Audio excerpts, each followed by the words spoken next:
नमस्कार, शारदा डायरी में आप सबका स्वागत है। कविता और कोमल दोनों का गार्डन में वॉक करना, योग करना रोज सुबह का रूटीन था। इस समय कभी कभी दोनों में थोड़ी बातचीत हो जाती थी, फिर अपने अपने घर चली जाती। धीरे धीरे कविता और कोमल की दोस्ती हो गई। कविता कोमल से उम्र में 8 साल बड़ी थी, पर दोनों की दोस्ती अच्छी हो गई। अब कुछ घरेलू बातें भी एक दूसरे को बता देती।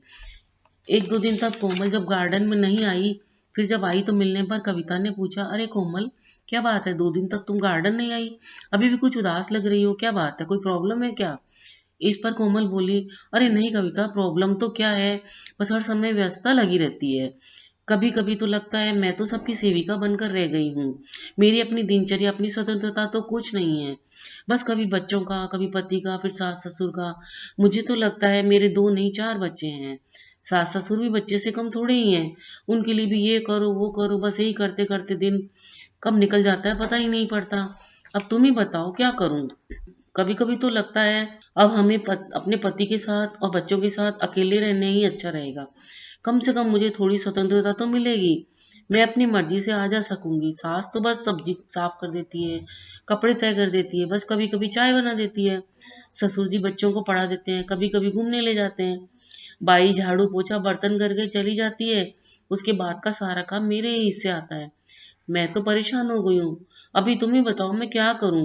इस पर कविता बोली, इस पर कल बात करेंगे। आज तो समय ज्यादा हो गया है। मुझे भी पति का ऑफिस का और बच्चों के ऑफिस का टाइम हो गया है। अगले दिन मॉर्निंग वॉक के बाद फिर कोमल ने कविता से पूछा, हाँ बताओ तुम क्या कहने वाली थी? कविता बोली, आज से 7-8 साल पहले मैं भी इस तरह की स्थिति से गुजरी और मैंने भी वही किया जो तुम सोच रही हो।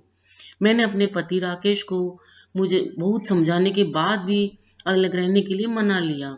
वह अनमने मन से अलग घर में हमारे साथ रहने आ गए। अलग रहकर शुरू शुरू में तो मुझे लगा जैसे मेरे पंख लग गए हैं। अब मैं तितली बनकर उड़ सकूंगी। मुझे कहीं भी जाने की, उठने बैठने की, पहनने की स्वतंत्रता हो गई है। अब क्या चाहिए? 1-2 महीने तो घर सेट करने में लग गया। घर घर सेट करते समय भी मुझे यह लगा कि इसकी सारी जिम्मेदारी भी मेरी ही है, क्योंकि बच्चे और राकेश तो 10 बजे स्कूल और ऑफिस चले जाते। घर में भी मैं रहती थी तो मुझे ही करना पड़ता। घर भी सूना सूना लगने लगा। खैर, घर तो जम गया, पर अब तो घर का सारा काम बाई के अलावा सब्जी काटना, सूखे कपड़े तय करना, सुखाना, बच्चों को पढ़ाना और बाहर के भी काफी काम मेरे ही जिम्मे आ गए। अब मैं पति राकेश को भी कुछ नहीं कह सकती, क्योंकि यह निर्णय मेरा ही था। सुबह का दूध लाना, चाय नाश्ता बनाना, सब्जी काटना, राकेश और बच्चों का टिफिन तैयार करना, वगैरह वगैरह। शाम को भी जब सब आते तो कुछ नाश्ता बनाना, सब भी मुझे ही करने पड़ते। पहले जब सास ससुर के साथ थी तब इन कई कामों में से वह मेरी मदद कर देते। अब तो बच्चों को ट्यूशन पर भी मुझे ही छोड़ने और लेने जाना होता। पहले बाहर का काम ससुर जी भी कर देते थे। कहीं बाहर जाना होता तो तुरंत तैयार होकर चली जाती। न ताला लगाने की चिंता, न थोड़ी देर हो जाती तो काम की भी चिंता रहती। मेरी तबीयत खराब होने पर वह मेरी पूरी देखभाल करते। इन सब का मुझे पहले कोई वैल्यू नहीं था। मुझे तो बस मेरी सहेलियां जो अकेले रहती वही बड़ी मजे में लगती। तब मैं यही सोचती कि एक मैं ही जिम्मेदारी से बंधी हुई हूँ। खैर, कई चीजों की वैल्यू दूर होने पर ही पता चलती है। वही मेरे साथ हुआ। अब कभी कभी सोचती हूँ कि क्या मेरा वह निर्णय सही था या नहीं। जिसे मैंने आजादी समझी, उसने मुझे और जिम्मेदारियां मिली। अब सास ससुर के पास कैसे जाएं? उन्होंने कह दिया, अब तुमने अपने ढंग से रहना शुरू कर दिया है। शायद तुम्हारी वही आदत बन चुकी है, हमारी भी। अब मैं अपनी भूल पर पश्चाताप कर रही हूँ। खैर, सबकी अपनी अपनी समझ और सोच होती है। बात खत्म कर दोनों अपने अपने घर चली गई।